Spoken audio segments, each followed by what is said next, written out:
Article 19 से 22 स्वतंत्रता का अधिकार। आर्टिकल 19 कहता है स्वतंत्रता का अधिकार दो प्रकार से इस अधिकारों को बांटा गया है। एक अधिकार जो है 19 का क्लोज 1 कहता है नागरिकों को अधिकार दिया गया है, लेकिन 19 के क्लोज 2 के तहत राज्यों को अधिकार दिया गया है। 19 का क्लोज 1 का सब क्लोज ए कहता है भाषण तथा अभिव्यक्ति की स्वतंत्रता। भाषण तथा अभिव्यक्ति की स्वतंत्रता। 19 का क्लोज 1 का बी कहता है सभा करने की स्वतंत्रता। 19 का क्लोज 1 का सी कहता है संघ या संगठन बनाने की स्वतंत्रता।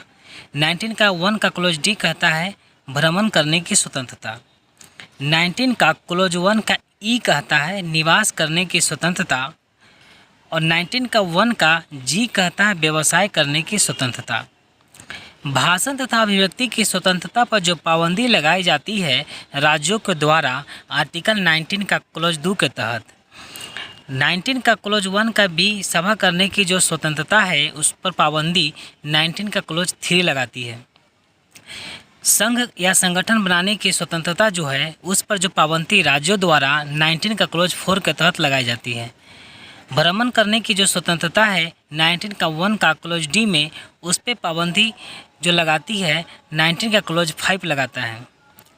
उसके बाद है 19 का क्लोज 1 का सब क्लोज ई निवास करने की जो स्वतंत्रता है उस पर जो पाबंदी लगाती है 19 का क्लोज 5 और 19 का 1 का क्लोज जी व्यवसाय करने की जो स्वतंत्रता है उस पर जो पाबंदी लगाता है वो 19 का क्लोज 6 लगाता है।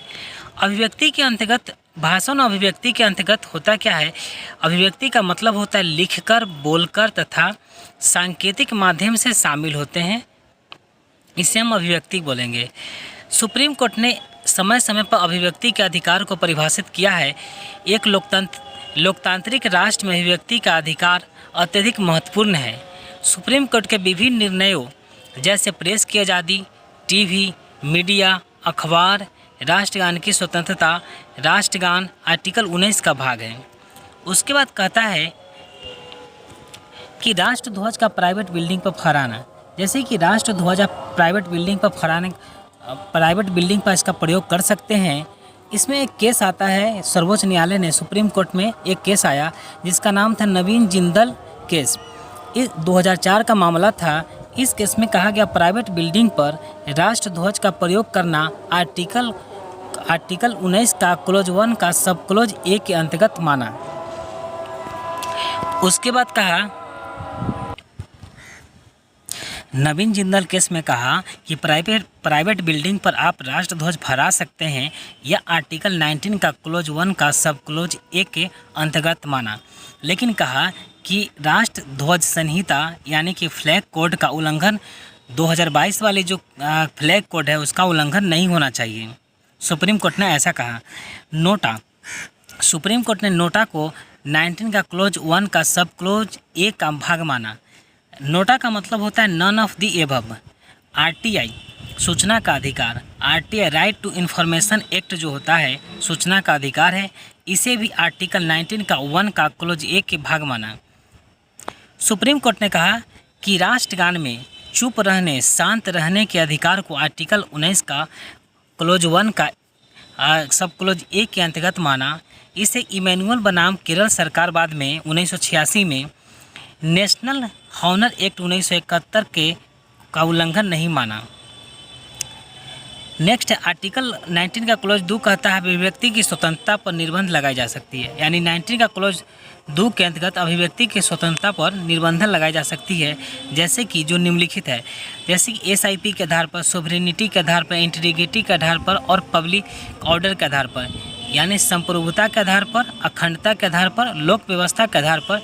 यह 3 आधार है जिस पे आप पाबंदी लगा सकते हैं, जैसे राष्ट्र की सुरक्षा के मामला हो या विदेशी राज्यों के साथ मैत्रीपूर्ण संबंध का आधार हो या शिष्टाचार या सदाचार का आधार हो या न्यायालय की अवमानना का आधार हो। इस पर पाबंदी लगाता है आपका, जो कि 19 का क्लोज 1 का सब क्लोज ए पर पाबंदी जो लगाता है 19 का क्लोज 2 के तहत इस पर पाबंदी लगाता है। नेक्स्ट है आपका 19 का क्लोज ए का सब क्लोज बी कहता है कि शांतिपूर्ण यानी निरायुध सम्मेलन का अधिकार विदाउट आर्म्स, बिना हथियार के सम्मेलन करने की स्वतंत्रता प्रदान करता है। 19 का क्लोज 1 का सब क्लोज बी, इसमें कहा इस सम्मेलन का अधिकार में प्रदर्शन करना, जुलूस निकालना, ये सभी शामिल है। लेकिन इस पर जो पाबंदी लगाता है आर्टिकल 19 का क्लोज 3 लगाता है, इसका निर्बंधन यह लगाया गया कि SIP के आधार पर, यानी संप्रभुता के आधार पर, अखंडता के आधार पर और लोक व्यवस्था के आधार पर, अगर इसमें इस 3 आधार पर क्या किया गया, पाबंदी लगाया गया। उसके बाद आगे चलते हैं। 19 का क्लोज 1 का सब क्लोज सी कहता है संगम, संघ या सहकारी समिति बनाने का अधिकार। 19 का क्लोज 1 का सब क्लोज सी के अंतर्गत इसे दिया गया है। जैसे कि संघ यानी संघ बनेगी तो क्या होगा, अभिव्यक्ति मजबूत होगी। संघ बनेगा तो अभिव्यक्ति क्या होगी, मजबूत होगा। 97वें संविधान संशोधन 2011 के माध्यम से सहकारी समिति बनाने का अधिकार जोड़ा गया। इसके अंतर्गत मजदूर संगठन, दबाव समूह, राजनीतिक दल आदि आते हैं। लेकिन इस पर जो पाबंदी लगाता है वो आर्टिकल 19 का क्लोज 4 के तहत पाबंदी लगाता है। जैसे कहता है संघ या संगम बनाने का अधिकार जो है, इस पर निर्बंधन लगाता है लोक व्यवस्था के आधार पर, सदाचार के आधार पर, भारत के संप्रभुता और अखंडता के आधार पर इस पर पाबंदी लगाता है।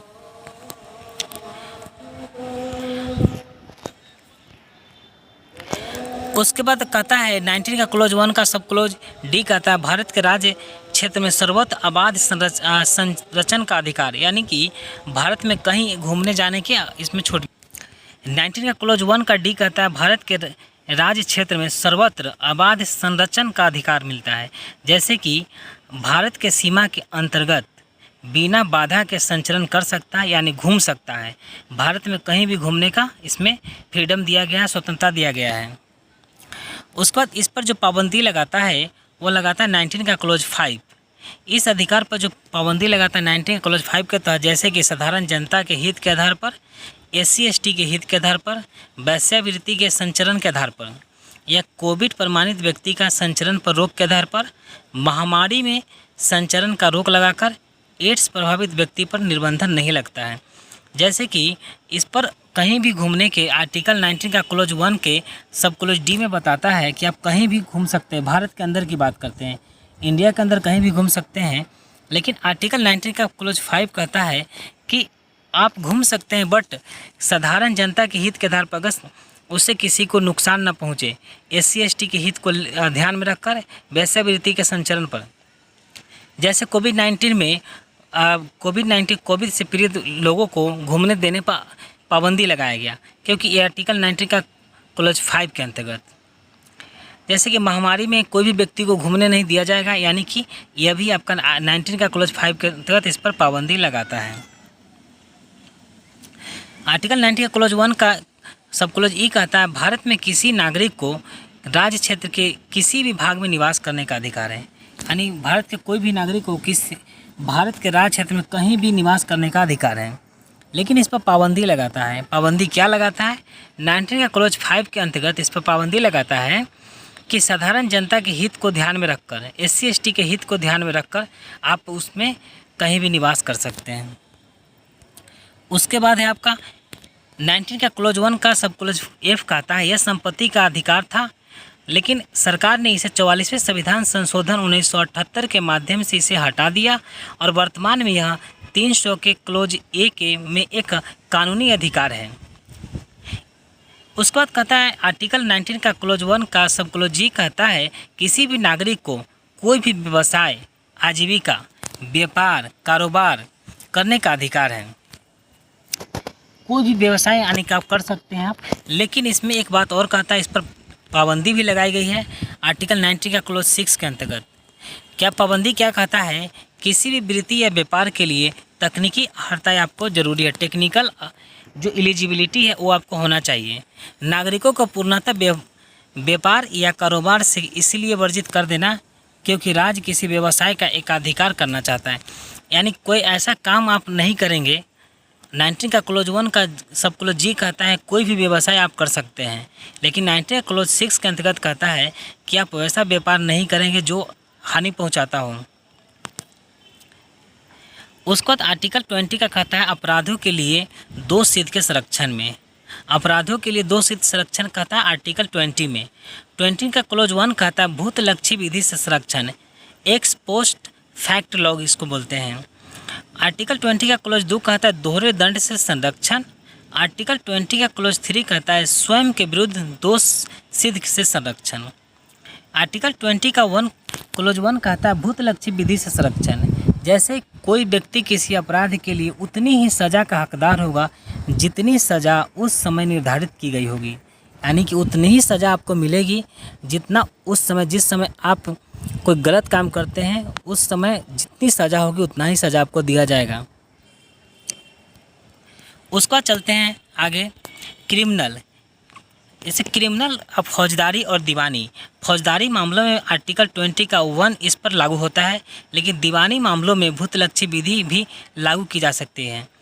क्रिमिनल मामले में इस पर लागू आर्टिकल 20 का 1 क्लोज 1 होता है, लेकिन दीवानी मामलों में भूतलक्षी विधि से भी इस पर लागू की जा सकती है। यानी कि आर्टिकल क्रिमिनल मामले में कहता है कि उतना ही सज़ा आपको मिलेगी जितना उस समय आपने जो गलत काम जिस टाइम किया है उतना ही सज़ा मिलेगी। लेकिन दीवानी मामलों में इसका प्रभाव क्या होगा? दीवानी मामलों में इसका प्रभाव पड़ सकता है भूतलक्षी विधि से, आपको कोई संरक्षण नहीं मिलेगा। आर्टिकल 20 का क्लोज 2 कहता है दोहरे दंड से संरक्षण, यानी किसी भी व्यक्ति को एक अपराध के लिए सिर्फ एक ही सज़ा मिलेगा। कोई व्यक्ति को सिर्फ एक अपराध के लिए एक सज़ा मिलेगी, 2 सज़ा नहीं मिल सकती। जैसे कोई मैन है, कोई आदमी है, कोई जुर्म करता है, ऑफेंस करता है, तो प्रक्रिया शुरू होगी, प्रक्रिया शुरू होगी, उस पनिशमेंट मिलेगा, दंड मिलेगा। आर्टिकल 20 का क्लोज 3 कहता है स्वयं के विरुद्ध गवाही देने से संरक्षण, किसी व्यक्ति को स्वयं के खिलाफ गवाही देने के लिए बाध्य नहीं किया जाएगा। यानी कोई भी व्यक्ति जिसने जुर्म किया है वह खुद अपना उसके गवाही को स्वीकार नहीं किया जाएगा। आरोपी अगर गवाही देता है विटनेस के रूप में अगर वो है तो उसकी गवाही को मंजूरी नहीं दी जाएगी। जैसे कि पुलिस ज़बरदस्ती अगर किसी भी व्यक्ति से अगर गवाही दिलवाता है तो मारपीट कर अगर ज़बरदस्ती उससे गवाही ले लेता है और उसको पेश करता है कोर्ट में, तो वह मान्य नहीं होगा, क्योंकि वह जिसने आरोपी है, ऑफेंस किया है जिसने, वो बोल सकता है कि ज़बरदस्ती हमसे क्या क्या गवाही लिया गया है। एविडेंसों को पुलिस के एविडेंसों को भी क्या करेगा, साक्ष्य नहीं, पुलिस की भी गवाही को यह मान नहीं रखेगा। उसके बाद आता कर्नाटक राज्य बनाम सेल्वी, 2010 का मामला है। केजी बालकृष्णन की बेंच में कहा narco test, gene printing, polygraph ये सब करना गलत है। कोर्ट के आदेश से ही साबित, रेयर केस में इसको कोर्ट आदेश देगी साबित करने के लिए, तभी आप इसका प्रयोग कर सकते हैं, लेकिन डीएनए प्रिंटिंग गलत नहीं है। कर्नाटक राज्य बनाम सेल्वी में बोला था केजी बालकृष्णन की बेंच में कहा गया था। न्यायमूर्ति केजी बालकृष्णन की बेंच में कहा गया narco test, gene printing, polygraph ये सब करना गलत है। कोर्ट के आदेश से ही साबित करने के लिए इसको मंजूरी दी जाएगी, लेकिन यह रेयर केस में इसका उपयोग किया जाएगा। आर्टिकल 21 कहता है प्राण एवं दैहिक स्वतंत्रता का से संरक्षण, जैसे कि किसी भी व्यक्ति को उसके प्राण और दैहिक स्वतंत्रता से यानी लिबर्टी मिलेगा, उसे किसी व्यक्ति को उसके प्राण एवं दैहिक की क्या मिलेगी, लिबर्टी मिलेगी, सिर्फ विधि द्वारा स्थापित प्रक्रिया से ही वंचित किया जा सकता है। विधि द्वारा स्थापित प्रक्रिया है क्या? तो विधि द्वारा स्थापित प्रक्रिया लिया गया है जापान से, आर्टिकल 31। ब्रिटेन का कॉन्सेप्ट है यह, लेकिन ब्रिटेन का संविधान लिखा हुआ नहीं है, इसलिए इसे जापान से बोला जाता है। जापान से भारत के संविधान में ली गई है, जबकि ब्रिटेन का सिद्धांत है कानून की प्रक्रिया पर ध्यान दी जाती है, कानून पर नहीं। यानी कि जो विधि द्वारा स्थापित प्रक्रिया है उसमें कानून की प्रक्रिया पर ध्यान दी जाती है, कानून पे नहीं। विधि की सम्यक प्रक्रिया है जो लिया गया अमेरिका से, इसमें कानून पर ध्यान दिया जाता है, उसकी प्रक्रिया पे नहीं। उसके बाद आता है केस आता है AK गोपालनवाद केस 1950 का मामला है, जिसमें ये नेता थे AK गोपालनवाद जो थे समाजवादी मार्क्सवादी नेता थे, जो स्वतंत्रता के बारे में कहते हैं। निवारक निरोध अधिनियम 1950 AK गोपालनवाद 1950 वर्सेस राजस्थान राज्य में सर्वोच्च न्यायालय ने निवारक निरोध अधिनियम 1950 को सही माना और विधि द्वारा स्थापित प्रक्रिया के अंतर्गत माना। इसमें कहता है विधि द्वारा स्थापित प्रक्रिया है क्या, जैसे कि विधि द्वारा स्थापित प्रक्रिया है विधायिका यानी संसद और कार्यपालिका। विधि द्वारा स्थापित प्रक्रिया के तहत विधायिका क्या करेगा, विधायिका और विधायिका जो है जीवन के अधिकार के विरुद्ध नियम बना सकता है। इसमें कहा गया जो विधायिका है वो जीवन के अधिकार के विरुद्ध का नियम बना सकता है, लेकिन कार्यपालिका को यह अधिकार नहीं है। लेकिन संजय गांधी की पत्नी मेनका गांधी केस 1978 का मामला था।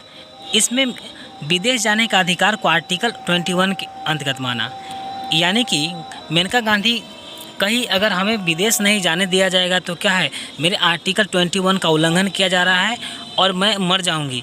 तो इसी वजह से क्या किया गया, सुप्रीम कोर्ट ने कहा कि जो विदेश जाने का जो अधिकार है आर्टिकल 21 के अंतर्गत है, जबकि देश के अंदर घूमने का जो अधिकार है आर्टिकल 19 के अंतर्गत आता है। इसमें क्या माननीय सुप्रीम कोर्ट ने विधायिका कार्यपालिका दोनों को ही जीवन आधार से किसी को वंचित नहीं कर सकता। दोनों ही, चाहे विधायिका हो या कार्यपालिका हो, दोनों ही जीवन के अधिकार से किसी को वंचित नहीं कर सकती। उसके बाद आर्टिकल 21 जीवन व्यक्तिगत स्वतंत्रता जस्ट फेयर रिजनेबल।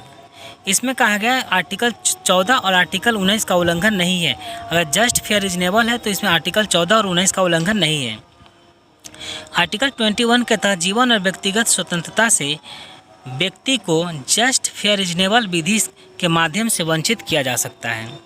जैसे आर्टिकल 14 आर्टिकल 21 को ध्यान में रखते हुए इसमें आपको जस्ट फेयर रिजनेबल विधि के माध्यम से वंचित किया जा सकता है, बट आर्टिकल 14 और आर्टिकल 21 को ध्यान में रखते हुए। मेनका गांधी केस में कहा आर्टिकल 21 के तहत विधि द्वारा स्थापित प्रक्रिया और विधि की उचित प्रक्रिया दोनों का वर्णन किया गया है। इसमें कहा गया मरने का अधिकार यानी आप अधित्याग का सिद्धांत है, यह अधित्याग का सिद्धांत है। मौलिक अधिकारों के संदर्भ में अधित्याग का सिद्धांत प्रदान नहीं किया गया है, यानी मौलिक अधिकारों को त्याग नहीं सकते आप। जो मौलिक अधिकार मिली है उसे आप त्याग नहीं सकते, यानी आप मर नहीं सकते। यह मरने का अधिकार आपको नहीं देता है। उसके बाद अरुणा शानबाग केस आता है, 2011 का मामला है। अरुणा शानबाग बाद 2011 का मामला है। इसमें कहा सर्वोच्च न्यायालय ने भारत में निष्क्रिय इच्छा मृत्यु को वैध माना और सक्रिय इच्छा मृत्यु को अवैध माना। हुआ मामला यह था कि 1973 में मुंबई की घटना है। इसमें एक नर्स थी अरुणा थी और उसकी एक दोस्त थी जिसका नाम पिंकी था। अरुणा एक दिन मेडिकल में नर्स थी, काम कर रही थी। उसके साथ ज़बरदस्ती कोई करता है और वह गिर जाती है और उसका सर में चोट लग जाता है, जिसके कारण उसका ब्रेन काम करना बंद कर देता है। धीरे धीरे उसका बॉडी में सिर्फ जान बचती है और बॉडी भी काम करना बंद कर दिया। तभी पिंकी उसकी दोस्त ने पिंकी ने बहुत दिनों तक उसकी सेवा की और अंत में पिंकी ने माननीय सुप्रीम कोर्ट से उसकी इच्छा मृत्यु की मांग की। तो सुप्रीम कोर्ट से इच्छा मृत्यु की जब मांग करती है तो सुप्रीम कोर्ट ने कहा सक्रिय इच्छा मृत्यु किसी व्यक्ति को, सक्रिय इच्छा मृत्यु क्या है और निष्क्रिय इच्छा मृत्यु क्या है। सक्रिय इच्छा मृत्यु वह है जो जहर या इंजेक्शन देकर आप मार सकते हैं, लेकिन निष्क्रिय इच्छा मृत्यु जो है उसकी सेवा बंद कर सकते हैं। जैसे ऑक्सीजन बंद कर दे, खाना पीना उसका बंद कर दे, पानी बंद कर दे, वो खुद पे खुद मर जाएगा, उसके बोलते हैं निष्क्रिय इच्छा मृत्यु। लेकिन सक्रिय इच्छा मृत्यु क्या है, इसमें जहर या इंजेक्शन देके मार सकते हैं। यह बेल्जियम, नीदरलैंड आदि में वैध है, लीगल है, लेकिन अपने भारत में यह लीगल नहीं है। अपने भारत में जो है निष्क्रिय इच्छा मृत्यु लीगल है। निष्क्रिय इच्छा मृत्यु किसी व्यक्ति को बिना जहर दिए स्वतः मर जाना, इसे बोलेंगे निष्क्रिय इच्छा मृत्यु। यह भारत में लीगल है। सर्वोच्च न्यायालय ने आर्टिकल 21 की व्याख्या की है, जैसे गरिमा में जीवन का अधिकार, मानव जीवन है। त्वरित सुनवाई का अधिकार, जैसे हुसैन आरा खातून का केस आता है 1979 का। इसमें कहा गया त्वरित सुनवाई यानी कि आपके साथ राइट टू स्पीड ट्रायल किया जाएगा, यानी जल्दी से जल्दी आपका सुनवाई किया जा सकता है। तो स्वच्छ पर्यावरण का अधिकार भी आपको आर्टिकल 21 के तहत माना गया है, जो MC मेहताबाद का केस 2019 के अंतर्गत माना गया। स्वच्छ पर्यावरण का अधिकार MC मेहताबाद 2019 का है। इसमें स्वच्छ पर्यावरण, आपको स्वच्छ पर्यावरण में रहने का अधिकार है। अगर आपके साथ कोई भी नगर पालिका में अगर किसी तरह की गंदगी फैल रही है, आप उसका शिकायत करते हैं, अगर वह शिकायत को नहीं सुनता है और आपको स्वच्छता नहीं मिल रहा है, तो आप डायरेक्ट सुप्रीम कोर्ट इसके लिए जा सकते हैं। उसके लिए आता है विशाखाबाद का 1997 का केस आता है। यह महिला यौन उत्पीड़न, कार्यस्थल पर यौन शोषण, यानी कि विशाखाबाद केस में क्या हुआ, विशाखाबाद केस में आपको यौन उत्पीड़न से मामला है, कार्यस्थल पर यौन शोषण, यह भी आर्टिकल 21 के अंतर्गत माना। पुट्टास्वामी विवाद 2017 का मामला है। इसमें एकांत में रहने का अधिकार प्रदान किया गया। उसका स्वास्थ्य का अधिकार, राइट टू हेल्थ। परमानंद कटरा बाद में जैसे एक्सीडेंट, माननीय सुप्रीम कोर्ट ने कहा अगर किसी व्यक्ति की एक्सीडेंट हो जाती है तो उसके या तो प्राइवेट हॉस्पिटल हो या गवर्नमेंट हॉस्पिटल हो, उसका पहला कर्तव्य है कि वह इसका इलाज करेगा। इसको आर्टिकल 21 के अंतर्गत माना। उसके बाद है बच्चा पैदा करना, आर्टिकल 21 का भाग है। जैसे चंडीगढ़ का केस आता है, सास और बहू का नाम सुचिता था जिसका केस आता है, और इसमें कहा गया कि जो बच्चा पैदा करना आपको आर्टिकल 21 के अंतर्गत है। जैसे गे मैरिज, लेस्बियन मैरिज, प्रेम विवाह आप कर सकते हैं, वह भी आर्टिकल 21 के अंतर्गत है। जैसे समलैंगिक विवाह करता है, लड़का लड़का से विवाह कर सकता है, लड़की लड़की से विवाह कर सकती है, यह जो आर्टिकल 21 के अंतर्गत आएगा। प्रेम विवाह आप कर सकते हैं, यह आर्टिकल 21 का है। इसके लिए आर्टिकल 21 किसी का फ़ोन में रिकॉर्ड नहीं कर सकते आप। इसमें एक आपको, यह आपका लीगल नहीं है, यानी आर्टिकल 21 में नहीं आता है। जैसे कि किसी का फ़ोन में आप रिकॉर्ड नहीं कर सकते, नो फ़ोन टाइपिंग, यह यानी कि जो है नो फ़ोन टाइपिंग और मरने का अधिकार आपको यह प्रदान नहीं किया गया है, आप उसे ऐसा नहीं कर सकते।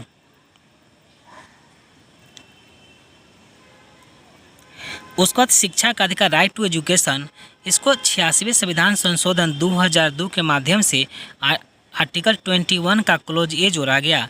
इसमें कहा गया कि मौलिक अधिकार है कि 6 से 14 वर्ष के बच्चों को फ्री एंड कंपलसरी शिक्षा का प्रावधान किया जाएगा। यानी कि आर्टिकल 21 का क्लोज ए में यह मौलिक अधिकार जोड़ा गया कि 6 से 14 वर्ष के जो भी बच्चा उसे फ्री एंड कंपलसरी शिक्षा का प्रावधान किया जाएगा। जैसे राइट टू एजुकेशन में 2019 में एक्ट आती है और यह 2019 में बना, यानी कि 1 अप्रैल 2010 से यह लागू हो गई। उसके बाद आर्टिकल 22 कहता है कुछ दिशाओं में गिरफ्तारी और निरोध से संरक्षण, जैसे कि निवारक, प्रिवेंटिव और प्यूनिटिव। प्रिवेंटिव में कहता है निवारक, जुर्म करने से पहले अगर कोई गिरफ्तार करता है आपको, अगर जुर्म करने से पहले गिरफ्तार होता है, जिसको बोलते हैं निवारक नज़रबंदी, प्रिवेंटिव होगा। प्रिवेंटिव में क्यों ऐसा लगता है कि अगर ऐसा लगे कि आप कोई जुर्म कर देंगे, आपके वजह से कोई खतरा पैदा हो सकती है, तो उसके लिए आपको पुलिस पहले गिरफ्तार कर सकती है। निवारक नज़रबंदी यानी प्रिवेंटिव के तहत, प्रिवेंटिव डिटेंशन के तहत आपको पहले गिरफ्तार कर सकती है, और यह गिरफ्तार करेगी तो इसमें आपको कारण नहीं बताया जाएगा, 24 घंटे के अंदर मजिस्ट्रेट के सामने पेश भी नहीं किया जाएगा। लेकिन अगर दंडात्मक के तहत आपको गिरफ्तार किया जाता है, जैसे आप जुर्म करते हैं, जुर्म करने के बाद आपको अगर आपकी गिरफ्तारी होती है तो इस गिरफ्तारी में आपको क्या है, पुलिस इसका कारण बताएगी, पुलिस इसका कारण बताएगी, और इसमें वकील रखने का अधिकार मिलेगा, आपको वकील रखने का अधिकार मिलेगा। गिरफ्तारी के 24 घंटे के अंदर मजिस्ट्रेट के सामने आपको पेश किया जाएगा, यात्रा के समय को छोड़कर। जैसे कि कोई व्यक्ति अगर गिरफ्तार होता है तो गिरफ्तार होगा 24 घंटे के अंदर मजिस्ट्रेट के सामने पेश किया जाएगा, और या यात्रा के समय को छोड़कर उसका क्या करें, मजिस्ट्रेट क्या करेगा, जुडिशियली कस्टडी में लेगा, और उसका जुडिशियली कस्टडी में लेने के बाद सेंट्रल जेल में भेज देगा, सेंट्रल जेल में भेज देगा उसी ज़िले के। लेकिन निवारक नज़रबंदी में आपको गिरफ्तारी का कारण नहीं बताता, 24 घंटे के अंदर मजिस्ट्रेट के सामने पेश नहीं करता। आर्टिकल 22 का क्लोज 7 कहता है निवारक नज़रबंदी, इसमें कहा गया 3 महीने से अधिक गिरफ्तारी में नहीं रखा जाएगा। यानी कि निवारक नज़रबंदी जो है आर्टिकल 22 का क्लोज 7 कहता है 3 महीने से अधिक आपको गिरफ्तार करके नहीं रखा जाएगा। लेकिन न्यायाधीशों की सलाह बोर्ड अगर 3 महीने से अधिक के लिए अनुमति दे सकता है तो आपको गिरफ्तार करके रखा जा सकता है।